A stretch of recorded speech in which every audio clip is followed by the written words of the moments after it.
और जी, राम राम, प्रणाम, सत श्री अकाल। कैसे हैं सब कोई? आइए आज का हमारा विषय विचार प्रारंभ करते हैं। तो आज का हमारा विषय विचार है, पिता की आत्मा ही पुत्र के रूप में आती है। इसका क्या तात्पर्य है? आमतौर से पुत्र को आत्मज भी कहते हैं ना, पिता की आत्मा है वो। जैसे कोई किसी ब्राह्मण को अपना कुलगुरु मानता है, कोई यज्ञोपवीत देने वालों को गुरु मानता है, परंतु उनका शरीर ना रहे तो उनके पुत्र को गुरु माना जाता है और उनका जैसा आदर सत्कार किया जाता है कि पुत्र का भी, जिनको गुरु माना उनके पुत्र का भी वैसे ही गुरु की तरह आदर सत्कार किया जाता है।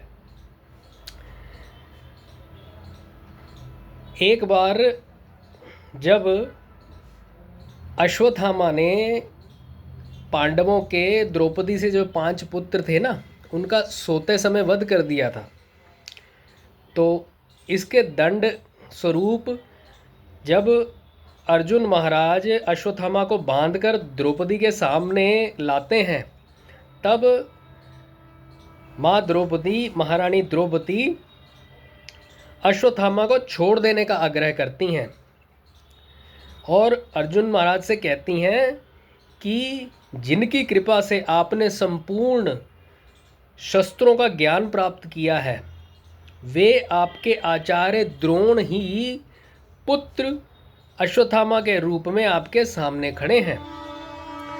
स एव भगवान द्रोणः प्रजारूपेण वर्तते। तो इस तरह से जैसे पिता